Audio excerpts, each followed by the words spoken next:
It's WrestleMania week, and WrestleMania 31 is just a few days away. So Angry Marks Podcast Network fans, just one question for you. Have you signed up for WrestleWork yet? WrestleWork is the social media destination where professional wrestling fans, promotions, and wrestlers can come together, interact, and share their passion for professional wrestling. You can sign up today for free at WrestleWork.com. You're listening to Thursday Night AMP on the Angry Marks Podcast Network. Hello.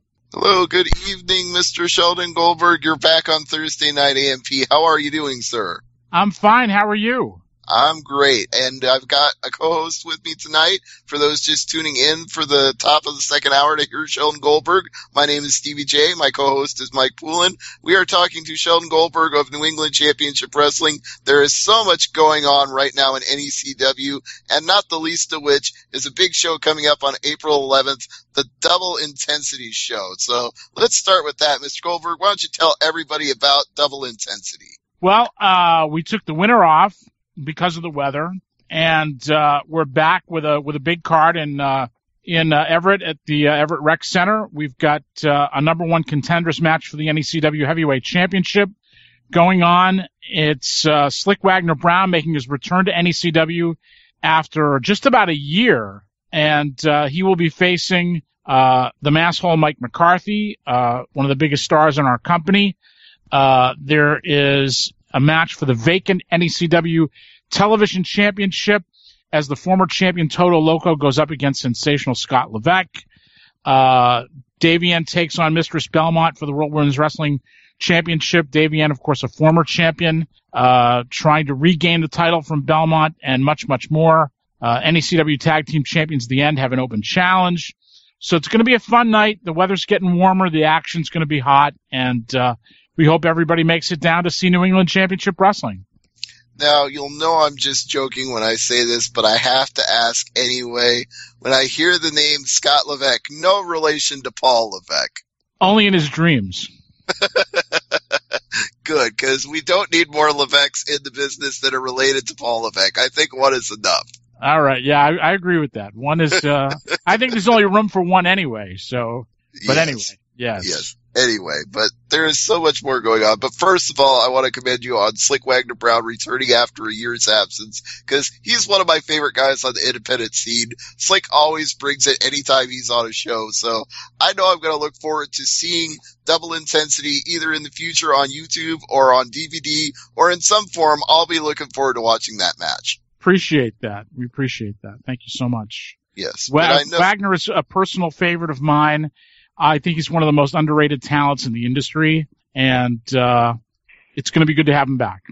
Yes, it is indeed. So I know, like I said, there's so much going on with NECW right now. You had the winter off. Weather's been bad in Massachusetts. We've all seen the pictures.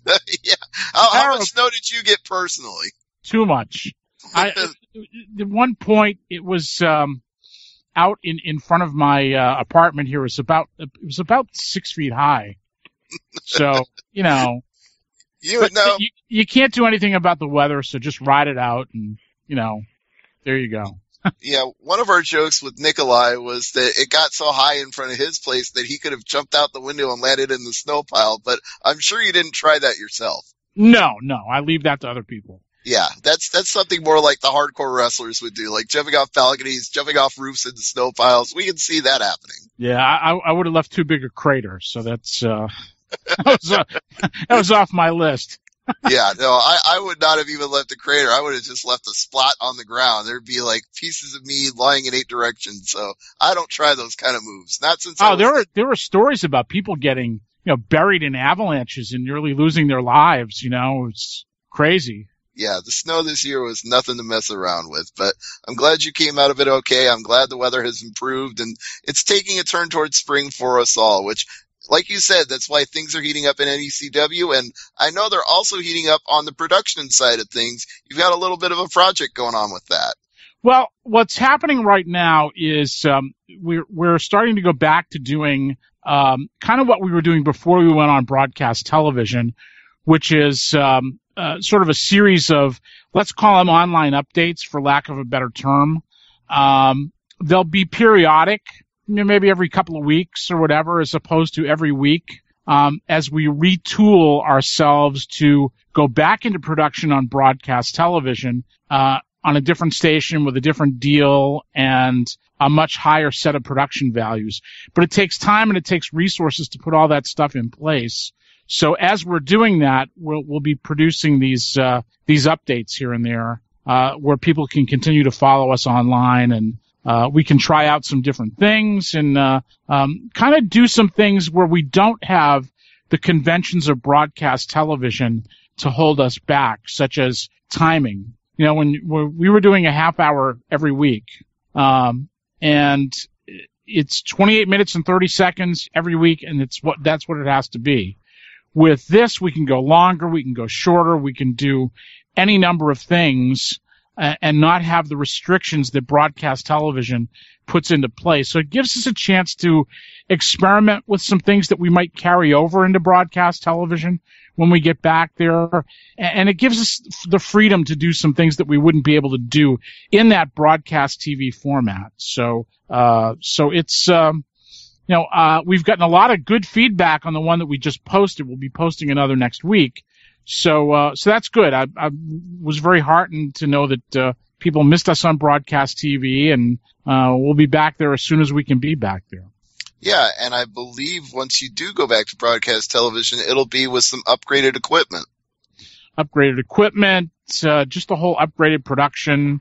The big thing right now is we're looking for a venue that has lighting and that will allow us to be able to present the show more like our good friend Dave Marquez, Championship Wrestling from Hollywood, is doing out in L.A. And, I've been working with Dave for quite some time on the United Wrestling Network project, and we're a part of that. So we're trying to push that forward and bring our production up to the level that their production's at. And I'm very excited about that because I think that's really going to make our business blossom in a lot of ways. So looking forward to that.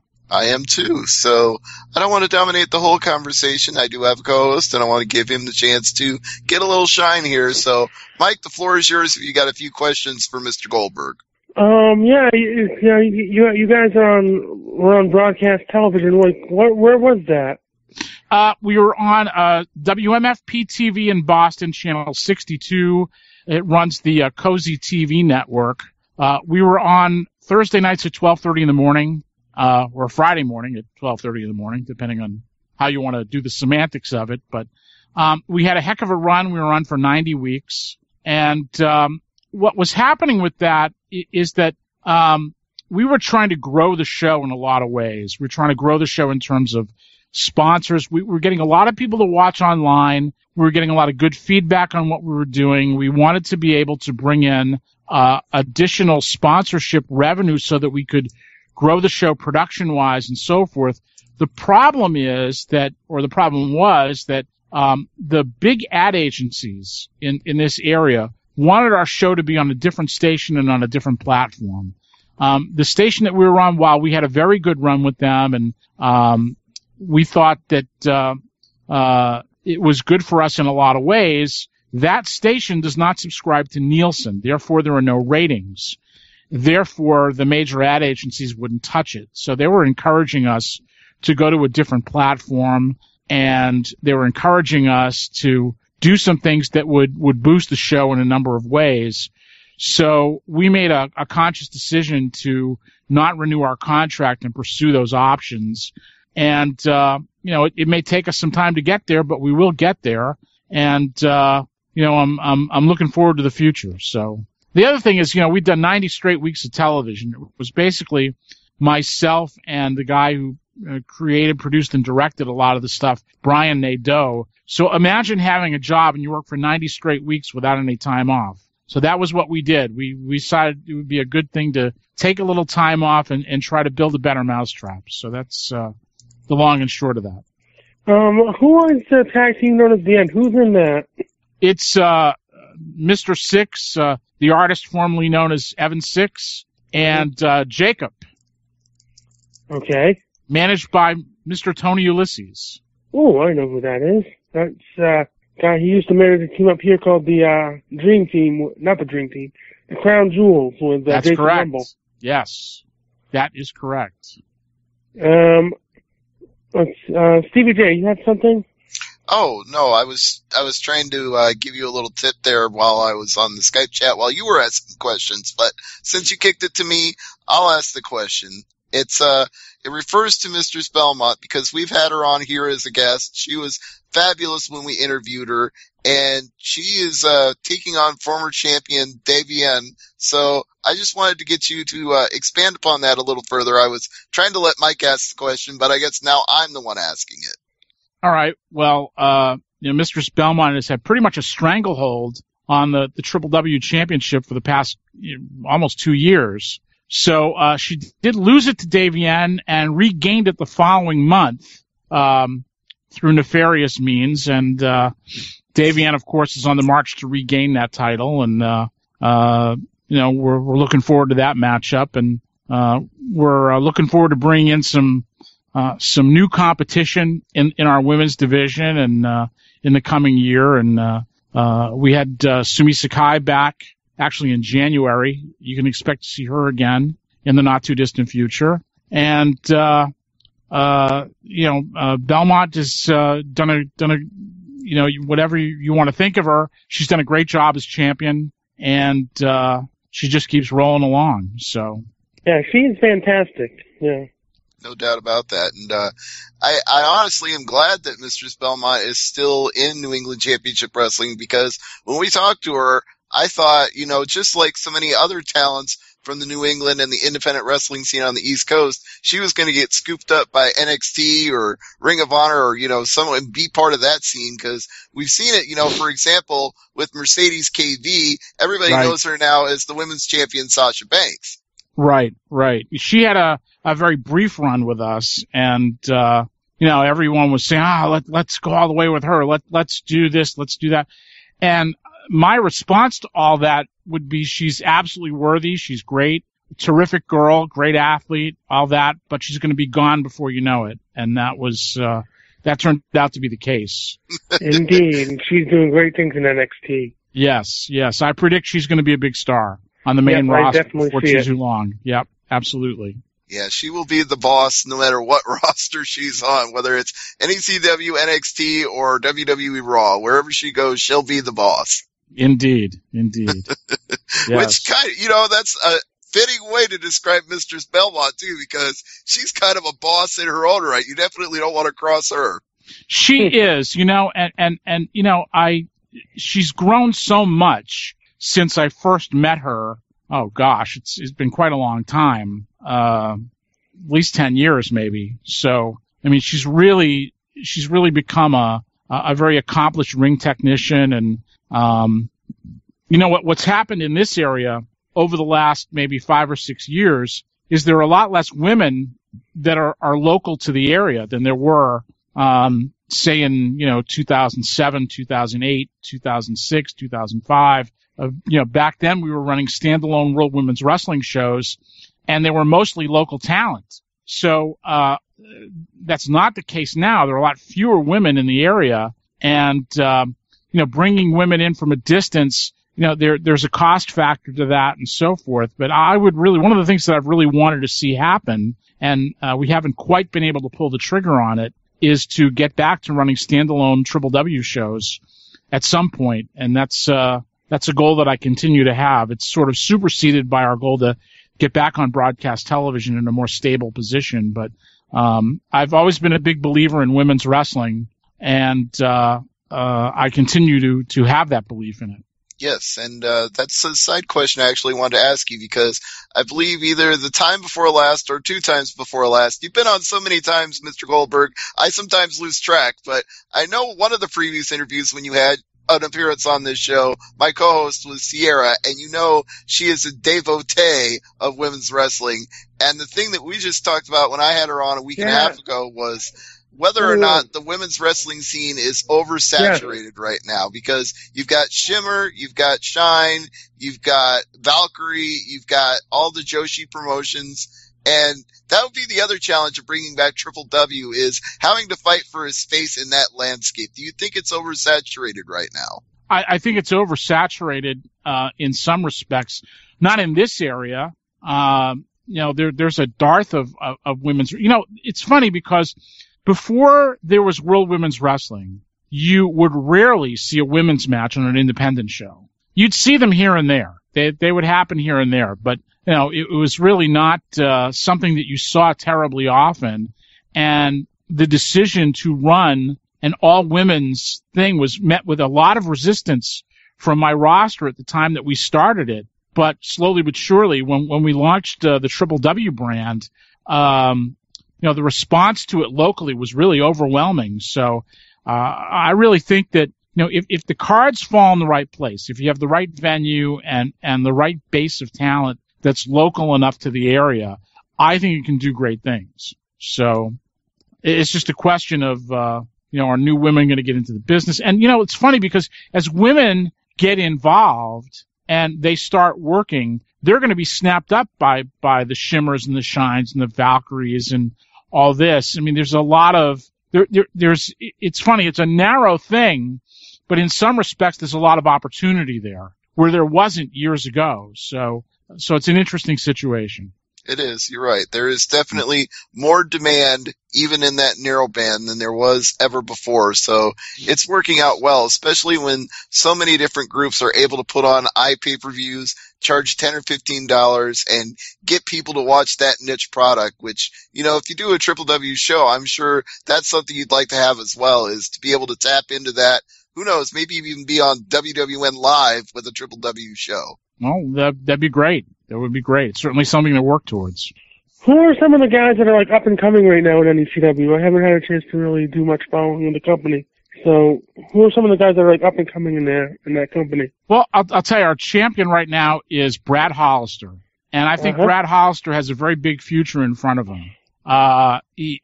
He maybe not has, he may not have as much experience as some of the other members of our roster, but he has a certain something, and that something has made him a very popular figure in our company and a very effective champion. So I think that Brad Hollister, who's a very young kid at this point, is going to have a big future in wrestling should he continue to pursue it, and should he continue to work hard at it. He's already proven in our company that he's a difference maker, and that's a rare thing in independent wrestling. The Masshole Mike McCarthy is... I've seen him a few times up here, actually. Yeah, he's a tremendous talent. He's really come into his own via the television exposure that he got with us on New England Championship Wrestling. He sort of caught fire because of that. And, he's got the skills and experience to back it up. He wrestled for a while. He took a long time off because of injury and came back. And he's older. He's wiser. He's a great talent in the ring, a great personality. Again, a real difference maker in New England Championship Wrestling. There's a number of other guys that I think are worth watching. One is a young man who works under a mask by the name of Toto Loco. I've seen him up here whenever Big Time comes up here, actually. He's terrific. He's a very, very underrated talent. We talked about sensational Scott Levesque, no relation to Paul. He's been around for a while. He's been in NECW before. He's someone that in the last couple of years has become a little more sure of himself, a more experienced, a wiser talent. He's a difference maker. The one-man lynch mob, Jack Maverick, is another one who is a difference maker. I'm really into the idea of catching on to rising stars. One of the things that I find about pro wrestling around the New England area is often it's like the same guys on every show. And it's funny because many times a lot of these people have either started with us or we took them on after we saw them someplace else. They wanted to work for us. They caught fire and now they're working every place. And it's almost a turnoff for me when they start doing that. Not that I want to keep them from working in other places, but how much can, well, let me put it to you this way. If you want to see Big Papi, you go to Fenway Park, you see him play for the Red Sox. If Big Papi was playing for the Dorchester Dimwits on Friday and the Randolph Rednecks on Saturday and the Quincy Kangaroos on Tuesday, I mean, you wouldn't be interested in him and he wouldn't make any money. So sometimes less is more. If you're young and you're trying to make a name for yourself and you're trying to get experience, it's great to work 1,000,001 places. But when you get to a certain point, the job of a wrestler is not just to have good matches, but the job of a wrestler is to be somebody that people want to pay money to see. And if you're every place and you work for everyone, you're special to no one. So there's a delicate balance that needs to happen for people. And you know, a lot of guys treat it like it's a part-time job, and the more they work, the better it is. So that isn't always the case. So we try to put on a product that is to some degree unique to us. I'm not saying that people who work for us don't work in other places, because they do. But we try to present something that, oh, that's NECW. So, you know, we do our best with that. We're not always successful in that regard. But we're always looking for the people that other people aren't booking, the guys that are sort of the hidden gems, so to speak. I think that's really important. And I like to keep the door open to just give our local fans something different. You know, go ahead. I'm sorry. Oh, no, I was just going to say, I think something that you keyed on is actually something that works for WWE right now, which is Brock Lesnar is only on a show every 2 or 3 months. You know, you only get to see him defend that title every now and then. And what you're saying is basically that same philosophy is less is more. The less we see of Brock Lesnar, the more we want to see him. Right. BJ, I was going to say the same thing.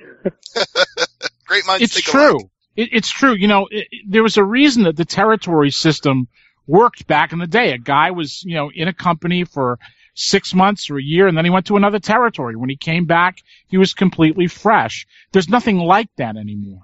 Now the top guys are on TV every single week, and how much can you see them, you know? I like vanilla ice cream, but I don't eat it every day. Yep, I was going to say, and that's the thing that Stevie was saying with Brock is, and I think that's the thing that pisses a lot of people off, that I pointed out to a lot of people, is that if you have Brock on every week, he's not going to matter. He's going to be just one of the other guys that's already stale and that people are bored with. Right. That's right. And that's a big problem in WWE. And they almost can't help it. They've got 3 hours of television on Monday night every week, 2 hours of SmackDown. You know, there's a lot of television in a given week. They're churning out a lot of product. Yeah, and in some markets you can get main event and superstars too, so that's another 2 hours of television. Right. I mean, you know, how much are people going to watch? Well, apparently they think people are going to watch a lot because they have WWE Network. Yes, that is true. That is true. I think it predates the last time, you know, you've been on, let's see, a year and a half ago, a year ago. The network launched in February last year, so that's a new development since the last time we talked to you. What do you think of it as a whole? I love it. I think it's great. I think it's something that they were right on target with.